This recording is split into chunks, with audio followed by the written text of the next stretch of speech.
প্রতিরক্ষা ক্ষেত্রে ক্রমশই শক্তি বাড়িয়ে চলেছে ভারত। অপারেশন সিন্দুরের সময়ও তার প্রমাণ দেখা গিয়েছে। তবে প্রতিরক্ষা ক্ষেত্রে নিজেদের উন্নতি করে যাচ্ছে ভারত। অপারেশন সিন্দুরের পর সামরিক ক্ষেত্রে গুরুত্বপূর্ণ ভূমিকায় অবতীর্ণ হয়েছে ইন্ডিয়ার স্পেস রিসার্চ অর্গানাইজেশন বা ইসরো।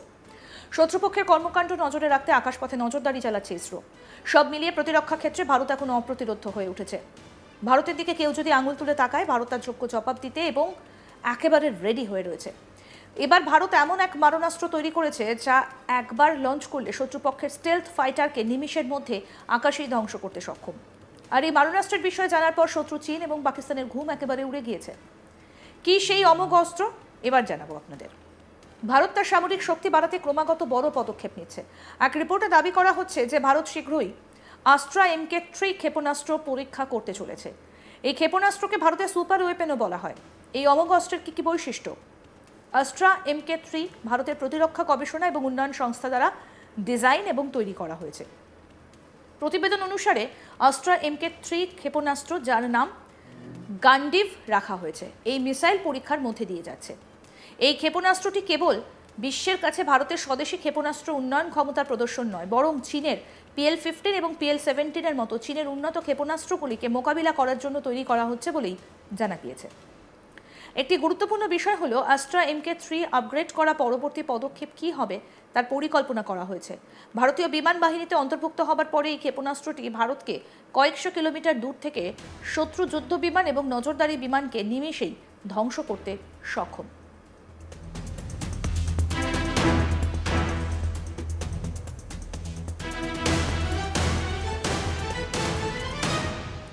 আস্ত্রা MK3 গান্ডিভা নামেও পরিচিত। কেন গান্ডিভ রাখা হলো জানেন? মহাভারতে অর্জুনের ধনুক গান্ডিভা থেকে অনুপ্রাণিত হয়ে নামটা রাখা হয়েছে। এক রিপোর্টে বলা হয়েছে যে এই ক্ষেপণাস্ত্রটা 2025-26 সালের মধ্যে ভারতীয় সেনায় যোগ দিতে পারে। আস্ত্রা MK3 মিসাইলের সর্বোচ্চ রেঞ্জ 340 কিলোমিটারেরও বেশি।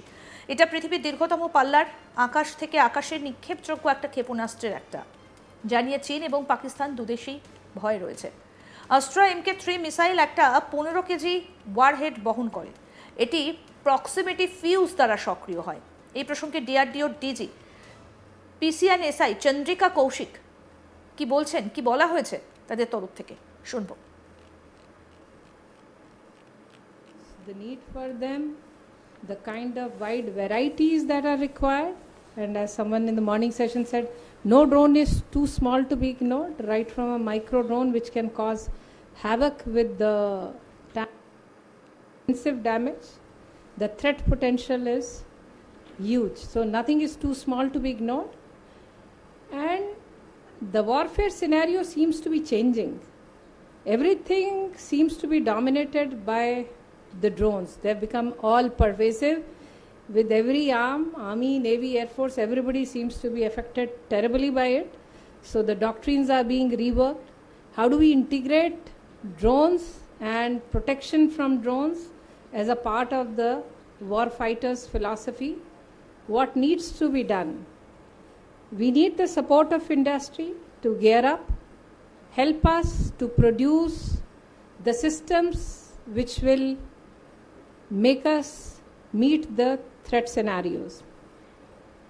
Today, whatever is the import dependency, be in terms of sensors, components, subsystems, raw materials, we need to work out a framework whereby which we reach a stage where we have complete indigenous capability, and here is something where we will need complete self-sufficiency also in all these areas. Nothing is too small to be ignored, and in times of war and crisis, nobody will come and support us. With the changing geopolitical scenario, you really don't know who is going to support one at which point of time. So the requirement of indigenous capability cannot be overemphasized.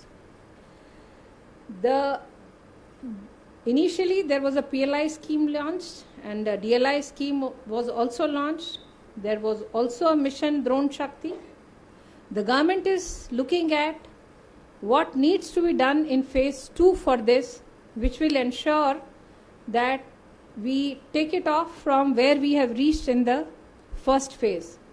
How do we support the industries in making sure that they are able to give us what we need.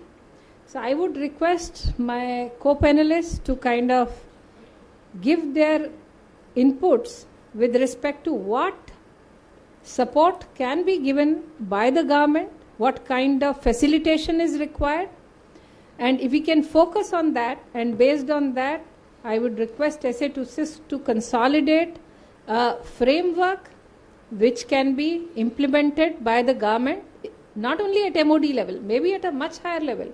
Yesterday only I was attending a meeting where all other ministries were also present on how do we make the drone ecosystem much better and much more self-sufficient. What kind of incentivization is required? In this forum here today we are focusing only on the defense needs, but the facilitation maybe is required across all use cases. একই সঙ্গে DRDO technology ম্যানেজমেন্টের DG কি বলছেন হরি বাবু শ্রীবাস্তব শুনবো। Next war, and that prophecy happened to come true in less than 10 months in May this year. Now we all understand, and it has been told that we have won the current bout, but winning this bout will lead to actually bigger challenges to come in future, and we have to now get into the groove where we can actually tackle those challenges that are going to come forward to us. So this is not only from the technological point of view, but also from the geosecurity point of view, because we already see 3 countries have aligned together, China, Pakistan and Turkey, and we also have some more in Asia, Central Asia, South Asia, who can come tomorrow. So whether it is 2.5 front war, 3 front war, 3.5 front war, we don't know what is going to happen tomorrow. And as the former Army Chief General Wij observed, that we may be single alone in the ring when the time of adversity comes. So we have to be actually prepared for that kind of thing. So the whole thing is that we need to plan holistically for Atmanirbharta in overall technology ecosystem, not only drone, but also other technologies as well. And the requirement is that we should not only match the other countries, we must outpace them. So this is the beginning from which we can just, I will just talk a little more about these similar things. As the challenges become bigger, the decisions also have to be bolder. We cannot work in the same way that we have been working. If the challenge is bigger, we have to take bold decisions. আরো update পেতে দেখতে থাকুন আজ তাক Bangla, subscribe করুন, notification পেতে bell button option press করুন, হোয়াটসঅ্যাপেও follow করুন আজ তাক বাংলা।